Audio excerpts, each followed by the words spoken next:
kalau kita ngomongin sejarah, ada loh tokoh-tokoh yang warisannya itu bukan cuma cerita, tapi semacam cetak biru kebijaksanaan.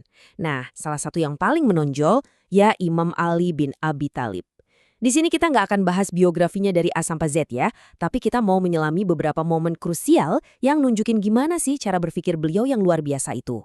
Kita akan bedah lewat 3 pilar utama pemikirannya, akal, integritas, dan keadilan. Nah, titik awalnya itu dari sabda Nabi yang sangat terkenal ini. Ini bukan sekedar pujian biasa loh. Ini tuh kayak penegasan status, baik secara intelektual maupun spiritual, buat Imam Ali.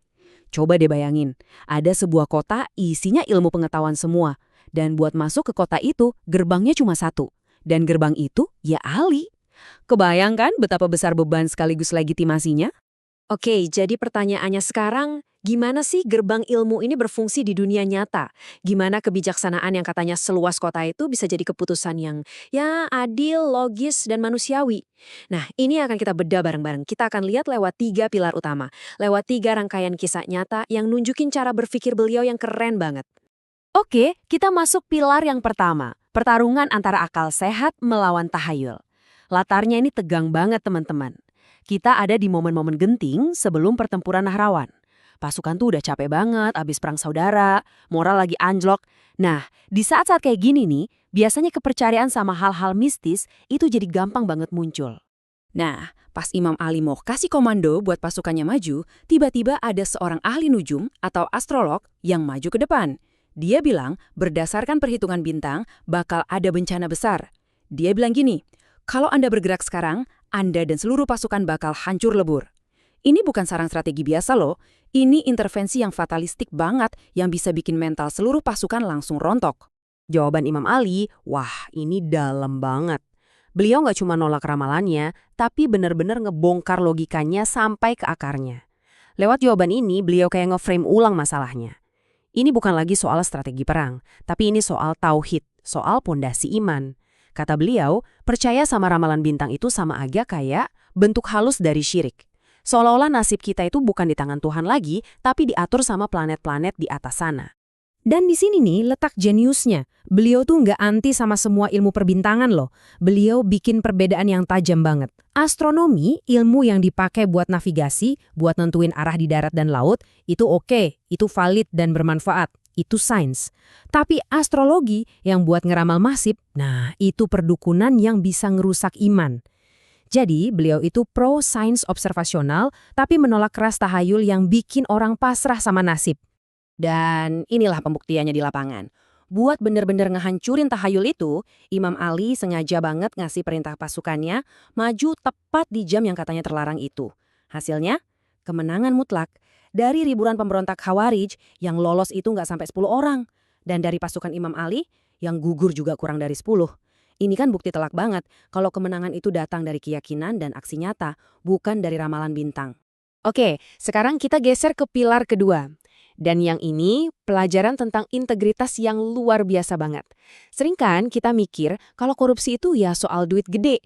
Nah, kisah ini nunjukin kalau buat Imam Ali, integritas itu diukurnya dari hal paling kecil sekalipun. Bahkan dari setetes minyak lampu. Ceritanya gini, suatu malam Imam Ali lagi kerja di kantornya, ngecek pembukuan kas negara, Baitul Mal. Nah, ruangannya itu diterangin pakai lampu minyak punya negara. Terus, datanglah seorang tamu, tapi buat urusan pribadi. Begitu obrolan mereka geser dari urusan negara ke urusan personal, apa yang Imam Ali lakuin? Lampunya langsung beliau matiin. Alasannya sederhana, tapi dalam banget. Minyak di lampu itu kan dibeli pakai uang rakyat. Jadi cahayanya itu fasilitas negara yang cuma boleh dipakai buat ngelayanin rakyat. Ini analogi yang wow banget. Matiin lampu itu bukan cuma soal hemat minyak, tapi ini kayak sebuah pernyataan sikap. Bahwa garis antara hak publik dan kepentingan pribadi itu harus tegas setegas mungkin. Cahaya itu punya rakyat. Dan kalau dipakai buat ngobrolin urusan pribadi, ya itu sama aja kayak nyuri. Nyuri waktu, nyuri sumber daya, dan nyuri kepercayaan mereka setetes demi setetes. Dan prinsip lampu ini bukan cuma tindakan personal yang terjadi sekali aja loh. Ini tuh cerminan dari kebijakan beliau sebagai pemimpin. Contohnya, ada surat teguran yang super keras buat gubernurnya di Basrah, Uthman bin Hunayf. Beliau marah besar karena si gubernur ini datang ke pesta kaum elit yang isinya foya-foya, sementara orang miskin diabaikan. Terus beliau bandingin gaya hidup mewah gubernurnya itu dengan standar hidup beliau sendiri sebagai pemimpin. Cukup 2 helai baju tua dan 2 potong roti. Jadi lihat kan, dari setetes minyak lampu sampai jamuan makan malam, standarnya sama. Pejabat publik itu nggak boleh jauh dari penderitaan rakyatnya. Sip, kita lanjut ke pilar ketiga. Nah, di sini kita bakal lihat sisi lain Imam Ali. Beliau ini kayak seorang ahli hukum yang jenius, yang metodenya tuh modern banget buat zamannya. Mirip-mirip ilmuwan forensik dan pembela hak asasi manusia. Coba bayangin skenario ini deh. Ada 2 orang perempuan rebutan 1 bayi laki-laki. Dua-duanya ngaku sebagai ibu kandungnya. Saksi? Nggak ada. Tes DNA? Jelas belum ada. Terus gimana coba cara nentuin siapa ibu yang benar? Ini kasus yang bikin hakim zaman itu pusing 7 keliling. Solusi dari Imam Ali bener-bener di luar nalar. Beliau nyuruh air susu dari kedua perempuan itu diperah, terus ditimbang. Ini bukan cuma ide cerdik loh, ini tuh cikal bakal pemikiran forensik. Beliau pakai data empiris, berat jenis susu, sebagai bukti fisik. Argumennya gini, beliau menganalogikan dari hukum waris di Al-Quran, bahwa rezeki biologis yang Tuhan siapin buat bayi laki-laki itu pasti lebih substansial atau lebih berat. Jadi, perempuan yang air susunya lebih berat, dialah ibu kandungnya. Keren ya, ini kayak menjadikan hukum alam sebagai saksi di pengadilan, pas saksi manusia nggak ada. Dan pendekatan sistematis kayak gini tuh nggak cuma buat satu kasus ini aja. Contoh lain, dalam kasus individu interseks atau junta, beliau juga netepin aturan forensik yang jelas banget. Status hukum gendernya itu ditentuin dari organ mana yang dominan secara fungsi, yang bisa dilihat dari aliran urinnya. Kalau benar-benar ambigu, ya warisannya dihitung proporsional. Ini nunjukin banget kan, pendekatannya itu sangat rasional, berbasis bukti dan super adil buat masalah-masalah biologis yang rumit. Oke, kasus selanjutnya ini nunjukin sisi kemanusiaan beliau yang luar biasa.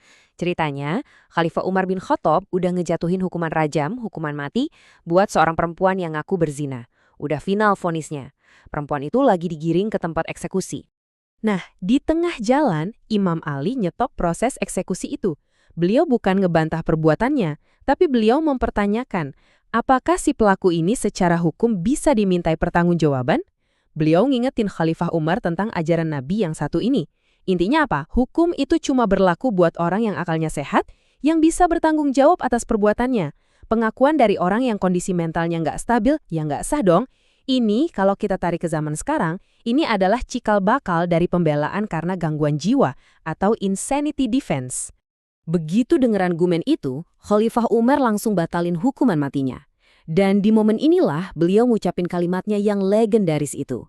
Sebuah pengakuan yang tulus banget atas dalamnya ilmu Ali.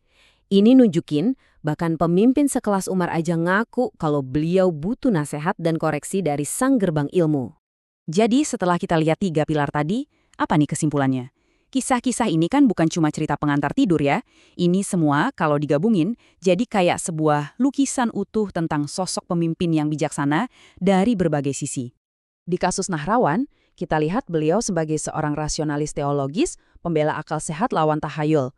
Terus di kisah Lampu, beliau jadi administrator etis dengan standar integritas yang absolut.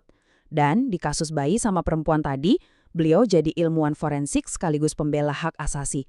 Kerennya, semua peran ini ada dalam satu orang. Dan ini yang bawa kita ke pertanyaan terakhir buat kita semua.